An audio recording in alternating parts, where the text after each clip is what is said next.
देखो ଶିଖରେ ଆପଣଙ୍କୁ ସ୍ୱାଗତ। ଆଜି ମୁଁ ଆପଣଙ୍କ ପାଇଁ ନେଇ ଆସିଛି ଦେଶ ବିଦେଶର 30ଟି ଗୁରୁତ୍ୱପୂର୍ଣ୍ଣ ଖବର। ଆପଣଙ୍କୁ ଅନୁରୋଧ ଭିଡ଼ିଓଟିକୁ ସମ୍ପୂର୍ଣ୍ଣ ଦେଖିବେ। ଭଲ ଲାଗିଲେ ଏହାକୁ ଲାଇକ୍ ଓ ସେୟାର ନିଶ୍ଚୟ କରିବେ। ନମ୍ବର 1, ଅନୁସୂଚିତ ଜାତିର ଶିକ୍ଷାର୍ଥୀଙ୍କ ପାଇଁ କେନ୍ଦ୍ର କ୍ୟାବିନେଟ୍ର ବଡ଼ ଘୋଷଣା। କାଲି କେନ୍ଦ୍ର କ୍ୟାବିନେଟ୍ରେ ଅନୁସୂଚିତ ଜାତିର ଶିକ୍ଷାର୍ଥୀମାନଙ୍କ ପାଇଁ ଏକ ବଡ଼ ନିଷ୍ପତ୍ତି କରାଯାଇଛି। ଉକ୍ତ ନିଷ୍ପତ୍ତି ମୁତାବକ ଅନୁସୂଚିତ ଜାତିର ଛାତ୍ରଛାତ୍ରୀଙ୍କ ଉଚ୍ଚଶିକ୍ଷା ପାଇଁ କ୍ୟାବିନେଟ୍ରେ 59,000 କୋଟିର ବଜେଟ୍ ବି ପାରିତ ହୋଇଛି। ଅନୁସୂଚିତ ଶିକ୍ଷାର୍ଥୀମାନେ ମ୍ୟାଟ୍ରିକ୍ ପାସ୍ କରିବା ପରେ ସେମାନଙ୍କ ଉଚ୍ଚଶିକ୍ଷା ପାଇଁ କେନ୍ଦ୍ର ସରକାର 60% ଓ ରାଜ୍ୟ ସରକାର 40% ଖର୍ଚ୍ଚ ବହନ କରିବେ। କ୍ୟାବିନେଟ୍ ପରେ ଏହି ସୂଚନା କେନ୍ଦ୍ରମନ୍ତ୍ରୀ ପ୍ରକାଶ ଜାଭଡେକର ଦେଇଛନ୍ତି। କାଲିର ଏହି କ୍ୟାବିନେଟ୍ରେ ଡିଟିଏଚ୍ ସେବାକୁ ନେଇ କିଛି ଆଇନର ସଂଶୋଧନ କରାଯାଇଛି। ସଂଶୋଧିତ ଆଇନ ମୁତାବକ ଡିଟିଏଚ୍ ଲାଇସେନ୍ସ 20 ବର୍ଷ ପାଇଁ ଜାରି କରାଯିବ। ଏହାସହ ଡିଟିଏଚ୍ ସେବା କ୍ଷେତ୍ରରେ 100% ବିଦେଶୀ ପୁଞ୍ଜିନିବେଶକୁ ଅନୁମତି ମିଳିଛି। କାଲି ଅନ୍ୟ ଏକ ଗୁରୁତ୍ୱପୂର୍ଣ୍ଣ ପ୍ରସଙ୍ଗ ଉପରେ ବି ନିଷ୍ପତ୍ତି ନିଆଯାଇଛି। ଦିଲ୍ଲୀରେ ଅନିୟମିତ ଭାବେ କଲୋନୀରେ ରହୁଥିବା ଲୋକଙ୍କୁ ଆଇନଗତ ଭାବେ ସଂରକ୍ଷଣ ଦେବାକୁ ନିର୍ଦ୍ଦେଶ ଦିଆଯାଇଛି। ନମ୍ବର 2, ଶ୍ରୀ ରାମଚନ୍ଦ୍ର ଭଞ୍ଜଦେଓଙ୍କ ନାମରେ ନାମିତ ହେଲା ଉତ୍ତର ଓଡ଼ିଶା ବିଶ୍ୱବିଦ୍ୟାଳୟ। ବାରିପଦାରେ ଅବସ୍ଥିତ ଉତ୍ତର ଓଡ଼ିଶା ବିଶ୍ୱବିଦ୍ୟାଳୟକୁ ମୟୂରଭଞ୍ଜର ପୂର୍ବତନ ମହାରାଜା ଶ୍ରୀ ରାମଚନ୍ଦ୍ର ଭଞ୍ଜଦେଓଙ୍କ ନାମରେ ନାମିତ କରାଗଲା ବୋଲି ମୁଖ୍ୟମନ୍ତ୍ରୀ ନବୀନ ପଟ୍ଟନାୟକ ବୁଧବାର ଘୋଷଣା କରିଛନ୍ତି। ଏହା ସହିତ ବିଶ୍ୱବିଦ୍ୟାଳୟ ଲାଇବ୍ରେରୀର ଉନ୍ନତି ପାଇଁ ମଧ୍ୟ ସରକାର ପଦକ୍ଷେପ ନେବେ ବୋଲି ସୂଚନା ଦେଇଛନ୍ତି। ସୂଚନାଯୋଗ୍ୟ, ଓଡ଼ିଶାର ବିକାଶରେ ମୟୂରଭଞ୍ଜ ମହାରାଜାଙ୍କର ବିଶେଷ ଅବଦାନ ରହିଛି ଏବଂ ଚଳିତ ବର୍ଷ ଶ୍ରୀ ରାମଚନ୍ଦ୍ର ଭଞ୍ଜଦେଓଙ୍କ 150ତମ ଜୟନ୍ତୀ ପାଳନ କରାଯାଉଥିବା ଅବସରରେ ମୁଖ୍ୟମନ୍ତ୍ରୀ ଏହି ଘୋଷଣା କରିଛନ୍ତି। ପୂର୍ବରୁ ବିଜେଡିର କାର୍ଯ୍ୟକାରିଣୀ ବୈଠକରେ ଦଳର ସଭାପତି ଭାବେ ନବୀନ ପଟ୍ଟନାୟକ ଏହି ପ୍ରସ୍ତାବ ପାରିତ କରିଥିଲେ। ନମ୍ବର 3, ଛାତ୍ରମାନଙ୍କୁ 3ଟି କଥାକୁ ଗୁରୁତ୍ୱ ଦେବାକୁ କହିଲେ ନବୀନ। ବିଜୁ ଛାତ୍ର ଜନତା ଦଳର କାର୍ଯ୍ୟକାରିଣୀ ବୈଠକରେ ଉଦ୍ବୋଧନ ଦେଇ ବିଜେଡି ସୁପ୍ରିମୋ ନବୀନ ପଟ୍ଟନାୟକ ଉପସ୍ଥିତ ଛାତ୍ରଛାତ୍ରୀମାନଙ୍କୁ ବହୁମୂଲ୍ୟ ପରାମର୍ଶ ଦେଇଛନ୍ତି। ପରିବାରରେ ବାପା ମାଙ୍କ ପ୍ରତି ଦାୟିତ୍ୱକୁ ଭୁଲିବାନି ନିଜର ଏକ ସ୍ୱତନ୍ତ୍ର ପରିଚୟ ସୃଷ୍ଟି କରିବା ଓ ସମାଜର ବିକାଶ ପାଇଁ କାମ କରିବାକୁ ସେମାନଙ୍କୁ ନବୀନ ଆହ୍ୱାନ କରିଛନ୍ତି। ଏଥିସହ ସେ କହିଥିଲେ, ଓଡ଼ିଆ ଜାତି ଏକ ମହାନ ଜାତି। ଓଡ଼ିଆ ଜାତୀୟ ଅସ୍ମିତାକୁ ରକ୍ଷା କରିବା ପାଇଁ କାମ କର। ଓଡ଼ିଆ ଜାତିର ସମୃଦ୍ଧି ପାଇଁ ବିଶେଷ ଅବଦାନ ଥିବା ମହାପୁରୁଷଙ୍କ ବିଷୟରେ ପଢ଼ ଓ ଜାଣ। ସାମାଜିକ ଗଣମାଧ୍ୟମ ହେଉଛି ବର୍ତ୍ତମାନ ଖବର ପ୍ରସାରଣର ମୁଖ୍ୟ ସ୍ରୋତା। ଯେଉଁମାନେ ସରକାର ଦଳ ବିଷୟରେ ମିଥ୍ୟା ପ୍ରଚାର କରୁଛନ୍ତି ତାକୁ ରୋକ। ସରକାରଙ୍କୁ ଲୋକଙ୍କ ପାଖରେ ପହଞ୍ଚାଇବା ଦାୟିତ୍ୱ ତୁମର। ନମ୍ବର 4, ବଦଳିଲେ 20 ଆଇପିଏସ୍ ଅଧିକାରୀ। ଆଇପିଏସ୍ ସ୍ତରରେ ଏକ ବଡ଼ ଧରଣର ଅଦଳ ବଦଳ କରିଛନ୍ତି ରାଜ୍ୟ ସରକାର। 19 ଜଣ ଆଇପିଏସ୍ ଓ ଜଣେ ଓପିଏସ୍ ଅଧିକାରୀଙ୍କୁ ବଦଳି କରାଯାଇଛି। ବରିଷ୍ଠ ପୁଲିସ ଅଧିକାରୀ ନରସିଂହ ଭଡ଼ଙ୍କୁ ସମ୍ବଲପୁର ଆଇଜି ନିଯୁକ୍ତି କରାଯାଇଛି। ଭଦ୍ରକ ଏସ୍ପି ପଣ୍ଡିତ ରାଜେଶ ଉତ୍ତମ ରାଓ କୋରାପୁଟ ଡିଆଇଜି ଭାବରେ ବଦଳି ହୋଇଥିବା ବେଳେ ସାଫରିନ୍ ଅହମ୍ମଦ ଖାଁଙ୍କୁ ବୈଷୟିକ ଡିଆଇଜି ନିଯୁକ୍ତି ଦିଆଯାଇଛି। ତାଳଚେର ଏସ୍ଡିପିଓ ସିଦ୍ଧାର୍ଥ କଟାରିଆ ନୟାଗଡ଼ ଏସ୍ପି ରୂପେ ବଦଳି ହୋଇଛନ୍ତି ଓ ନୟାଗଡ଼ ଏସ୍ପି ପ୍ରତ୍ୟୁଷ ଦିବାକରଙ୍କୁ ମୁଖ୍ୟଡା ଏଆଇଜି ଭାବରେ ବଦଳି କରାଯାଇଛି। ଅନ୍ୟ ବଦଳି ହୋଇଥିବା ଆଇପିଏସ୍ଙ୍କ ତାଲିକା ସ୍କ୍ରିନ୍ ଉପରେ ଦେଖିପାରିବେ। ପାଣିପାଗ ସୂଚନା, ଆଗାମୀ 4 ଦିନ ପର୍ଯ୍ୟନ୍ତ ଖସିବ ରାତିର ପାରଦ, ବଢ଼ିବ ଜାଳ। ରାଜ୍ୟବାସୀଙ୍କୁ ଆଗାମୀ 4 ରୁ 5 ଦିନ ପର୍ଯ୍ୟନ୍ତ ଶୀତରୁ ନିସ୍ତାର ନାହିଁ। କାରଣ ସମ୍ପ୍ରତି ରାଜ୍ୟରେ ଜାରି ରହିଥିବା ଶୀତ ଲହରୀ ଆଗାମୀ 5 ଦିନ ପର୍ଯ୍ୟନ୍ତ ଅବ୍ୟାହତ ରହିବ ବୋଲି କାଲି ପାଣିପାଗ କେନ୍ଦ୍ର ପକ୍ଷରୁ ଜାରି କରାଯାଇଥିବା ଏକ ସତର୍କ ସୂଚନାରେ କୁହାଯାଇଛି। ଆସନ୍ତା 24 ଘଣ୍ଟା ମଧ୍ୟରେ ରାଜ୍ୟର ମୟୂରଭଞ୍ଜ, ଅନୁଗୁଳ, ଝାରସୁଗୁଡ଼ା, ବରଗଡ଼, ସୁନ୍ଦରଗଡ଼, ଢେଙ୍କାନାଳ, କନ୍ଧମାଳ, କଳାହାଣ୍ଡି, କୋରାପୁଟ, ନୂଆପଡ଼ା ଓ ନବରଙ୍ଗପୁର ଜିଲ୍ଲାରେ ରାତିର ତାପମାତ୍ରାରେ ଉଲ୍ଲେଖନୀୟ ପରିବର୍ତ୍ତନ ଦେଖିବାକୁ ମିଳିବ। ରାତିର ତାପମାତ୍ରା କମିଯିବା ସହ ପ୍ରବଳ ଶୀତ ଅନୁଭୂତ ହେବ ବୋଲି ସତର୍କ ସୂଚନା କରିଛି ପାଣିପାଗ ବିଭାଗ। ଆଗାମୀ 24 ଘଣ୍ଟା ପାଇଁ ରାଜଧାନୀ ଭୁବନେଶ୍ୱର ଓ ଏହାର ଆଖପାଖ ଅଞ୍ଚଳରେ କୁହୁଡ଼ିର ମାତ୍ରା ଅଧିକ ପରିଲକ୍ଷିତ ହେବ। ନମ୍ବର 6, ଶ୍ରୀମନ୍ଦିର ଦର୍ଶନ ପାଇଁ ନୂଆ ଏସ୍ଓପି ଜାରି। ଦୀର୍ଘ 9 ମାସ ପରେ ଖୋଲିଛି ଶ୍ରୀମନ୍ଦିର। ଦର୍ଶନ ପାଇଁ ନୂଆ ଏସ୍ଓପି ଜାରି କରାଯାଇଛି। ପୂର୍ବ ଘୋଷଣା ସହ ଆଉ କିଛି ଯୋଡ଼ିଛି ଶ୍ରୀମନ୍ଦିର ପ୍ରଶାସନ। ଶ୍ରୀମନ୍ଦିର ଭିତରେ ଦୀପ ଜାଳିବା ସମ୍ପୂର୍ଣ୍ଣ ନିଷେଧ କରାଯାଇଛି। ଶ୍ରୀମନ୍ଦିର ଭିତରକୁ ଭୋଗ, ଫୁଲ, ଦୀପ ନେବା ମନା। ଏହାସହ ମନ୍ଦିର ଭିତରେ କୌଣସି ପ୍ରତିମାଙ୍କୁ ବି ଛୁଇଁ ପାରିବେ ନାହିଁ ଭକ୍ତ। ମନ୍ଦିର ଭିତରେ ଓ ବାହାରେ ମାସ୍କ ପିନ୍ଧିବା ଜରୁରୀ। ମନ୍ଦିର ଭିତରକୁ ଯିବା ସମୟରେ ପ୍ରତ୍ୟେକ ଭକ୍ତ ଶ୍ରଦ୍ଧାଳୁ ହାତକୁ ସାନିଟାଇଜ୍ କରିବେ। ସେହିପରି ମନ୍ଦିର ଭିତରେ ପାନ ଓ ଗୁଟଖା ଖାଇବା ମଧ୍ୟ ନିଷେଧ କରାଯାଇଛି। 25 ତାରିଖ ପର୍ଯ୍ୟନ୍ତ କେବଳ ପରିଚୟପତ୍ର ଦେଖାଇ ସେବାୟତ ଓ ସେମାନଙ୍କ ପରିବାର ଯେକୌଣସି ଦ୍ୱାରରେ ପ୍ରବେଶ କରି ଦର୍ଶନ କରିପାରିବେ।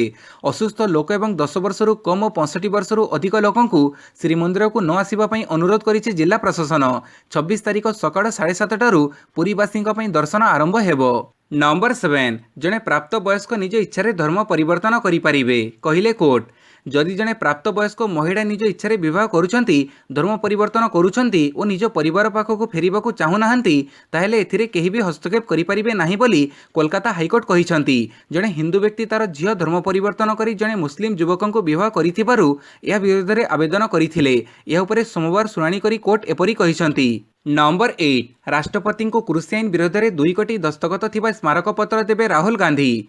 गुरुवार दिन समस्त कांग्रेस सांसद और नेता कांग्रेस नेता राहुल गांधी एक प्रतिवाद यात्रा रे राष्ट्रपति भवन को जिबे। सेठारे से कृषि आईन विरोध में 2 कोटी दस्तखत सम्बलित किछि स्मारकपत्र राष्ट्रपति रामनाथ कोविंद निकट में दाखल करिवे। प्रबल शीतरे प्राय मासे हेब दिल्ली सीमांत रे प्रतिवाद करुथिबो कृषक मानकु समर्थन करी राहुल गांधी नेतृत्व में कांग्रेस सांसदों प्रतिनिधि दल पार्लियामेंटर विजय चौक बाहरी राष्ट्रपति भवन को जिबे।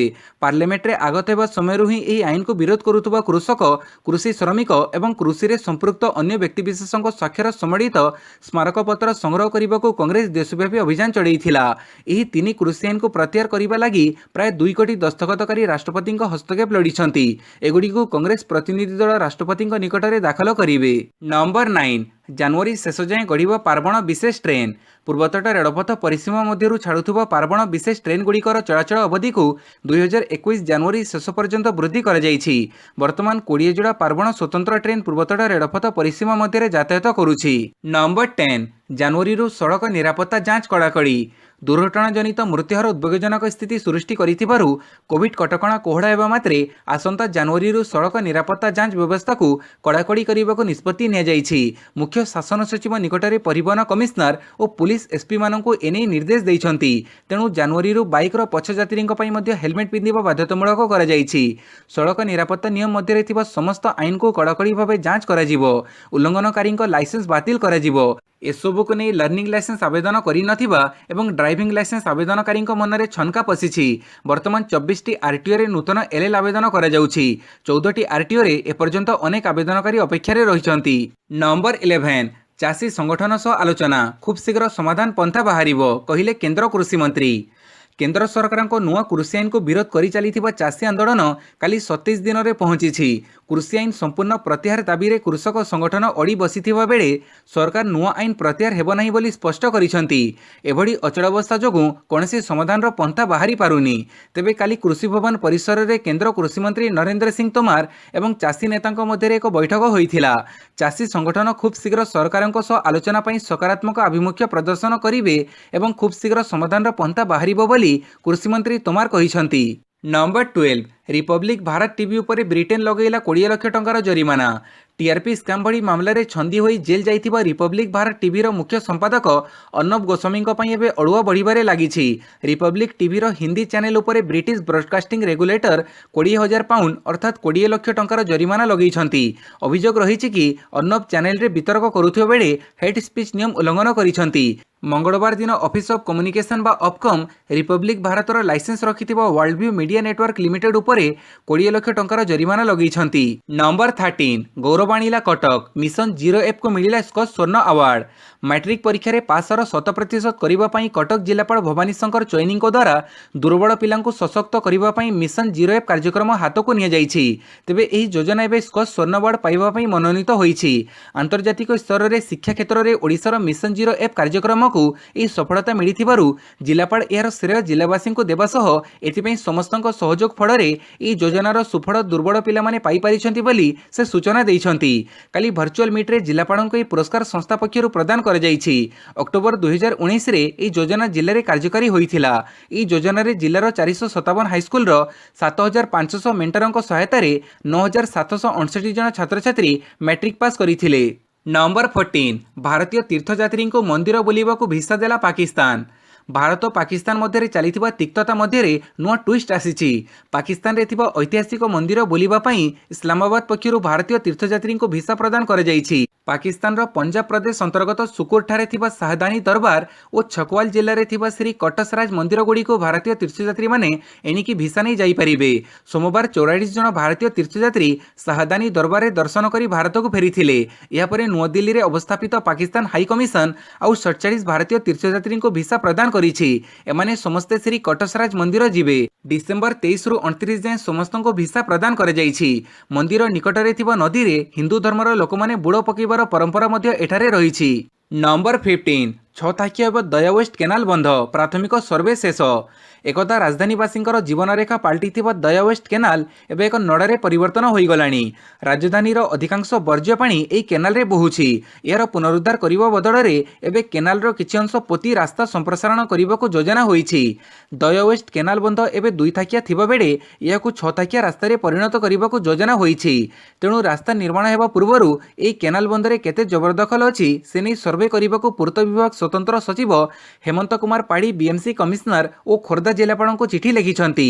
ପୂର୍ତ୍ତ ବିଭାଗର ଜଣେ ବରିଷ୍ଠ ଅଧିକାରୀ କହିଛନ୍ତି ଯେ କଟକ ରୋଡ୍ ଓ ପୁରୀ ବାଇପାସର ବିକଳ୍ପ ରାସ୍ତା ଭାବେ ଏହି କେନାଲ ବନ୍ଧ ବ୍ୟବହାର ହେବ। ବାରଙ୍ଗ ପାର୍ଶ୍ୱରୁ ପୁରୀ ଦିଗରେ ଆସୁଥିବା ଗାଡ଼ିଗୁଡ଼ିକ ସହର ଭିତରେ ନ ପଶି ସିଧା ଏହି ରାସ୍ତାରେ ଆସିବେ।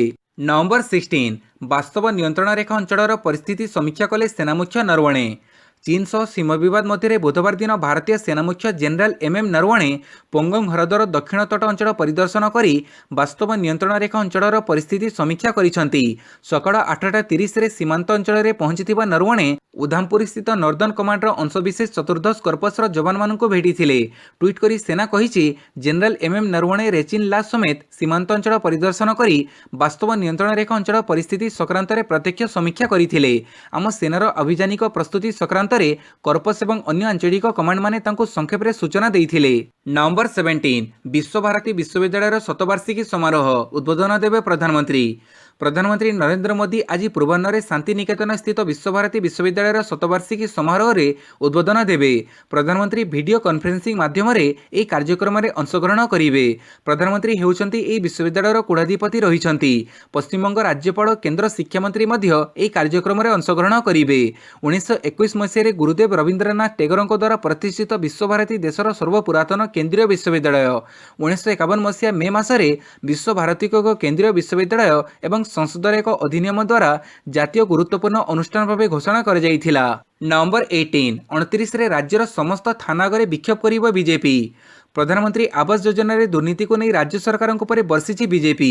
ଏହି ଯୋଜନାରେ ଅନେକ ଅଯୋଗ୍ୟ ହିତାଧିକାରୀ ଓ ବିଜେଡି କର୍ମୀ ଘର ପାଇଥିବା ଏକ ସାମ୍ବାଦିକ ସମ୍ମିଳନୀ କରି ଦଳ ଅଭିଯୋଗ କରିଛି। ରାଜ୍ୟ ସରକାର ଫେବୃଆରୀ 7ରୁ 22 ତାରିଖ ଯାଏଁ ସାନି ହିତାଧିକାରୀଙ୍କଠାରୁ ଆବେଦନପତ୍ର ଗ୍ରହଣ କଲେ। ହେଲେ ଏଯାଏଁ ସେସବୁ ଆବେଦନପତ୍ର ବ୍ଲକ ଅଫିସରୁ ବାହାରି ନଥିବା ଅଭିଯୋଗ କରିଛନ୍ତି ଦଳୀୟ ନେତା। ପ୍ରଧାନମନ୍ତ୍ରୀ ଆବାସ ଯୋଜନା କେନ୍ଦ୍ରର ହୋଇଥିବା ବେଳେ ରାଜ୍ୟ ସରକାର ଚଞ୍ଚକତାର ସହିତ ଷ୍ଟିକର ମାରି ବିଜୁ ପକ୍କାଘର ଯୋଜନା ଲେଖୁଥିବା ବିଜେପି ଅଭିଯୋଗ କରିଛି। ଯୋଜନା ହାଇଜାକ୍ କରିବା ବନ୍ଦ ନ କଲେ ଆସନ୍ତା 28 ତାରିଖରେ ବ୍ଲକ ଅଫିସ ଆଗରେ ଆନ୍ଦୋଳନ କରିବାକୁ ଚେତାବନୀ ଦେଇଛନ୍ତି। 29 ତାରିଖରେ ରାଜ୍ୟର ସମସ୍ତ ଥାନା ଆଗରେ ବିଜେପି ବିକ୍ଷୋଭ କରିବ। ନଭେମ୍ବର 19 ଅଡୁଆରେ ନେତାନ୍ୟୁ ଭାଙ୍ଗିଲା ସଂସଦ ନିର୍ବାଚନ ପାଇଁ ସଜବାଜ। ଇସ୍ରାଏଲରେ ସୃଷ୍ଟି ହୋଇଥିବା ରାଜନୈତିକ ସଙ୍କଟ ଅଧିକ ଜଟିଳ ହେବାରେ ଲାଗିଛି। ପ୍ରଧାନମନ୍ତ୍ରୀ ବେଞ୍ଜାମିନ୍ ନେତାନ୍ୟୁଙ୍କ ମେଣ୍ଟ ସରକାର ଦେଶର ବଜେଟ୍ ଧାର୍ଯ୍ୟ ସମୟରେ ପାରିତ କରିନପାରିବାରୁ ମଙ୍ଗଳବାର ସଂସଦକୁ ଭଙ୍ଗ କରିଦିଆଯାଇଛି। ଏବେ ପୁଣିଥରେ ଦେଶରେ ନିର୍ବାଚନ ହେବ। ଆସନ୍ତା ମାର୍ଚ୍ଚ ମାସରେ ଦେଶବାସୀ ନୂଆ ସରକାର ଗଠନ କରିବେ। ତେବେ ବିଗତ 2 ବର୍ଷ ମଧ୍ୟରେ 4 ଥର ନିର୍ବାଚନ ଅନୁଷ୍ଠିତ ହେବା ଦୀର୍ଘ ସମୟ ଧରି କ୍ଷମତାରେ ଥିବା ନେତାନ୍ୟୁ ସରକାରଙ୍କ ପାଇଁ ଅଡୁଆ ପରିସ୍ଥିତି ସୃଷ୍ଟି କରିଛି। ଚତୁର୍ଥ ଥର ପାଇଁ ନିର୍ବାଚନ ଅନୁଷ୍ଠିତ ହେବାକୁ ଥିବାରୁ ଏବେଠାରୁ ହିଁ ପ୍ରଚାର କାର୍ଯ୍ୟ ଆରମ୍ଭ ହୋଇଯାଇଛି। ନଭେମ୍ବର 20 ବିଜେପି ଦଖଲରେ ଜମ୍ମୁ କଶ୍ମୀରରେ ଗୁପକାର ମେଣ୍ଟର ବାଜିମାତ। ଜମ୍ମୁ ଓ କାଶ୍ମୀର ଜିଲ୍ଲା ବିକାଶ ପରିଷଦ ନିର୍ବାଚନରେ ଫାରୁକ ଅବଦୁଲ୍ଲାଙ୍କ ନେତୃତ୍ୱାଧୀନ ନ୍ୟାସନାଲ କନଫରେନ୍ସ ଜମ୍ମୁ ଅଞ୍ଚଳରେ 140 ଆସନରୁ 25ଟି ବିଜୟ ହାସଲ କରିଛି। ଏଥିସହ 100ରୁ ଅଧିକ ଆସନରେ ପିପୁଲ୍ସ ଆଲିଆନ୍ସ ଫର ଗୁପକାର ଡିକ୍ଲାରେସନ କାଶ୍ମୀର ଉପତ୍ୟକାରେ ବିପୁଳ ବିଜୟ ହୋଇଛି। ଜମ୍ମୁରେ 74ଟି ଆସନରେ ବିଜୟୀ ହୋଇ ବିଜେପି ସବୁଠୁ ଅଧିକ ଆସନରେ ବିଜୟୀ ହୋଇଥିବା ଏକକ ଦଳ ହୋଇଥିବା ବେଳେ କଂଗ୍ରେସ 26, ଜମ୍ମୁ ଓ କାଶ୍ମୀରର ଅପ୍ନି ପାର୍ଟି 3, ପାନ୍ଥରସ ପାର୍ଟି 2 ଏବଂ ବହୁଜନ ସମାଜ ପାର୍ଟି ଗୋଟିଏ ଆସନରେ ବିଜୟୀ ହୋଇଛନ୍ତି। 8ଟି ପର୍ଯ୍ୟାୟରେ ଅନୁଷ୍ଠିତ ଏହି ନିର୍ବାଚନ ପ୍ରଚାର ଦାୟିତ୍ୱ ବିଜେପି ଜିତେନ୍ଦ୍ର ସିଂ ଏବଂ ମୁକ୍ତାର ଆବାସ ନକୱିଙ୍କ ଭଳି ବିଜେପି କେନ୍ଦ୍ରମନ୍ତ୍ରୀଙ୍କ ହାତରେ ଦେଇଥିବା ବେଳେ କାଶ୍ମୀରରେ 140ଟି ଅଞ୍ଚଳରୁ ମାତ୍ର 3ଟି ଆସନରେ ବିଜୟ ହାସଲ କରିଛି। ନଭେମ୍ବର 21 9 କୋଟି ଚାଷୀଙ୍କୁ ବାଜପେୟୀଙ୍କ ଜନ୍ମବାର୍ଷିକୀରେ ମିଳିବ ପିଏମ୍ କିଷାନ ଟଙ୍କା। କେନ୍ଦ୍ର କୃଷିମନ୍ତ୍ରୀ ନରେନ୍ଦ୍ର ସିଂ ତୋମାର କହିଛନ୍ତି ଯେ ପୂର୍ବତନ ପ୍ରଧାନମନ୍ତ୍ରୀ ଅଟଳ ବିହାରୀ ବାଜପେୟୀଙ୍କ ଜନ୍ମବାର୍ଷିକୀରେ ପ୍ରଧାନମନ୍ତ୍ରୀ କିଷାନ ସମ୍ମାନ ନିଧି ଯୋଜନା ଅଧୀନରେ 9 କୋଟି ଚାଷୀଙ୍କ ଆକାଉଣ୍ଟକୁ 18,000 କୋଟି ଟଙ୍କା ପଠାଯିବ। ସେ କହିଛନ୍ତି ଡିସେମ୍ବର 25 ତାରିଖ 12ଟାରୁ ଏହି କାର୍ଯ୍ୟକ୍ରମ ଆରମ୍ଭ ହେବ ଏବଂ ହିତାଧିକାରୀ ଥିବା 6ଟି ରାଜ୍ୟର 6 ଜଣ କୃଷକ ପ୍ରଧାନମନ୍ତ୍ରୀଙ୍କ ସହ କଥାବାର୍ତ୍ତା କରିବେ। ଏହି ଯୋଜନା ଅଧୀନରେ ଡିସେମ୍ବର 25ରେ ପ୍ରଧାନମନ୍ତ୍ରୀ ନରେନ୍ଦ୍ର ମୋଦି 9 କୋଟି ଚାଷୀଙ୍କୁ 18,000 କୋଟି ଟଙ୍କା ପଠାଇବେ। 2 ଘଣ୍ଟା ମଧ୍ୟରେ ଏହି ଟଙ୍କା କୃଷକଙ୍କ ଆକାଉଣ୍ଟରେ ଜମା ହେବ ବୋଲି ସେ କହିଛନ୍ତି। ନଭେମ୍ବର 22 ମମତା ବାନାର୍ଜୀଙ୍କ କ୍ୟାବିନେଟ୍ ବୈଠକରେ 4 ଜଣ ମନ୍ତ୍ରୀ ଅନୁପସ୍ଥିତ। मंगलवार दिन पश्चिमबंगर मुख्यमंत्री ममता बानर्जी डकैथिबा कैबिनेट बैठक में 4 जन मंत्री अनुपस्थित रहिबारु आसंता वर्ष विधानसभा निर्वाचन पूर्व तृणमूल कांग्रेसर आहुरी किछि नेता दल त्याग करिपारंती बोली संदेह सृष्टि होईछि। अनुपस्थिति थिबा 4 मंत्रीक मध्यरु 3 जन मंत्री युक्त कैफियत दैछन्ति बोली शासक दलर साधारण संपादक पार्थ चैटर्जी कहिसंती, किंतु चतुर्थ मंत्री राजीव बानर्जीଙ୍କ सह विडंबित संध्या पर्यंत जोगाजोग करिबा संभवपर होई नथिला। संप्रति पश्चिमबंगर जंगल मंत्री थिबा दोमरुज विधायक राजीव बानर्जी गत अल्प किछि सप्ताह हेब दल विरोधी मंतव्य देउछन्ती। नवेम्बर मासरे कोलकाता एक साधारण सभारे से दलरे परिवारवाद एवं तोषामदी चलीछि बोली कहिथिले। नंबर 23 तेजिला कंदल संसदीय अध्यक्ष पदरु ओली विदा। नेपाळर विदायी प्रधानमंत्री तथा नेपाळ कम्युनिस्ट पार्टीर संसदीय नेता पदरु विदा होइछन्ती केपी शर्मा ओली। तांको स्थान रे नेपाळ कम्युनिस्ट पार्टीर संसदीय नेता होइछन्ती पुष्पक कमल दहेल प्रचंड। दल विरोध रे जीवा कारणरु ओलींकु दलर संसदीय कमिटीर अध्यक्ष पदरु हटेई दिया जाइछि। रविवार केपी शर्मा संसद भंग करने परामर्श देइथिले, जहाको राष्ट्रपति विद्या भंडारी अनुमोदन देइथिले। या परे एप्रिल मे मासरे निर्वाचन हेबो बोली घोषणा होइछि। बुधवार अपराह्न रे ओली एवं दहलଙ୍କ दल मध्यरे एक बैठक होइथिला, जोथिरे पुष्पकमल दहल प्रचंड सर्वसम्मतिक्रमे निर्वाचित होइछन्ती। नंबर 24 बोरिस जॉनसनଙ୍କ भारत गस्त संभव होई न पारे कहिले वरिष्ठ ब्रिटिश डाक्तर। आसंता मासरे नुआदिल्ली रे हेबाकु थिबा साधारणतंत्र दिवस परेड रे मुख्य अतिथि भावे जोग देवा निमंते ब्रिटिश प्रधानमंत्री बोरिस जॉनसनଙ୍କ भारत गस्त संभवपर होई न पारे। इंग्लैंड रे गुणसूत्र विवर्तित नुआ भाइरस रो द्रुत विस्तार चिंता उद्रेककारी होइथिबारु जॉनसन भारत को जाई न पारंती बोली मंगलवार दिन chair of the council of British Medical Association रो मुख्य डाक्तर चान नागपाल कहिसंती। जॉनसनଙ୍କ गस्त संक्रांत रे निष्पत्ति नेबा एबे ब्रिटिश सरकारଙ୍କ पक्षे स्थिर करिवार समय आसी नाही, किंतु जदि भूताणु संक्रमण विस्तार हार एभଳି लागि रहे तेबे बोरिसଙ୍କ गस्त संभवपर होई न पारे बोली डाक्तर नागपाल कहिसंती। नंबर 25 डिसेम्बर 31 रे अवसर नेबे मुख्य शासन सचिव असित त्रिपाठी। आउ मात्र 8 दिन पर मुख्य शासन सचिव असित त्रिपाठी चाकरी जीवन समाप्त हेबो। श्री त्रिपाठी चाकरी अवसर ग्रहण करिवे। एने काली साधारण प्रशासन पक्षरु विधिबद्ध विज्ञप्ति प्रकाश पाइछि। मुख्य शासन सचिव असित त्रिपाठी आसंता 31 तारिख दिन अवसर नेबा संक्रांत रे सरकार सूचित करिसंती। 19 अगस्त 2019 रे मुख्य शासन सचिव भावे अवस्थापित होइथिबा श्री त्रिपाठी राज्य सरकारଙ୍କ कोविड परिचालन रे मुख्य भूमिका ग्रहण करिथिले। एथिसह लॉकडाउन और शटडाउन भड़ी बड़ बड़ घोषणा करी बेस चर्चा रे रहिथिले। अति विश्वस्त सूत्ररु मिलिथिबा सूचना मुताबक उन्नयन कमिश्नर सुरेश महापात्र मुख्य सचिव दौड़ रे आगरे रहिछंती। नंबर 26 50,000 तड़क आसिला 10 ग्राम सुनार मूल्य। काली 10 ग्राम सुनार मूल्य 50,000 तड़क खसीछि। सराफा बजार रे काली सुना रूप दाम रे ह्रास देखा मिली।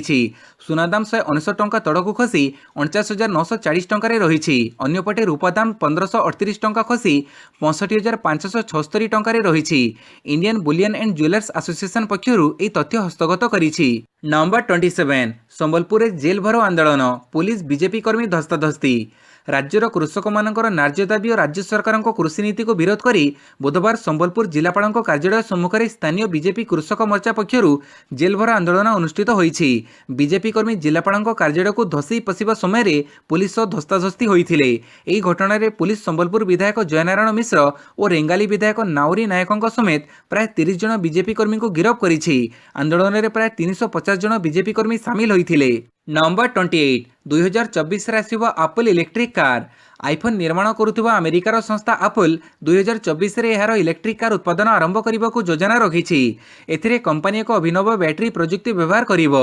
फଳରେ बैटेरी पई हेउथिबा खर्च कम हेबो एवं कार दाम मध्ये ह्रास पाइबो। 2014 रे एप्पल एक स्वयंचालित कार प्रजुक्ति उपरे काम आरंभ करिथिला। यार नाम रखा जाइथिला प्रोजेक्ट टाइटन। एक समय रे एप्पल एही प्रकल्परु ध्यान हटेई नैथिला। एबे साधारण जनतांक पई कंपनी कार विकसित करिबो उपरे पुणी ध्यान केंद्रित करिछि। जदि एप्पल यार कार को संपूर्ण विकसित करिबारे सफल हेबो ताहाको किए निर्माण करिवो ताहा जणा पड़ी नाही। नंबर 29 जल्लीकट्टू पई अनुमति प्रदान कले तमिलनाडु सरकार। किछि कटकणा सह बुधवार दिन तमिलनाडु सरकार लोकप्रिय जल्लीकट्टू आयोजन करने को अनुमति प्रदान करिसंती। प्रति जल्लीकट्टू क्रीड़ा उत्सव में खेलाड़ी संख्या 150 रु अधिक हेब नाही। या छड़ा अंशग्रहणकारी निमंते कोविड-19 नेगेटिव सर्टिफिकेट बाध्यतामूलक करा जाइछि। जल्लीकट्टू होछि एक विवादीय पारंपरिक क्रीड़ा उत्सव। एथिरे पुलिकुलम किंबा कंगयम प्रजातिर गोटे षंड को जनगढ़ी मध्य को छाड़ी दि जाए। षंडटी खसी पड़ाक उद्यम करुवा बेले एकाधिक अंशग्रहणकारी ता पिठिरे थिबा विशाल हाकुड़ को दुई हाथ में जाबुड़ी ओहड़ी पड़ाक चेष्टा करती।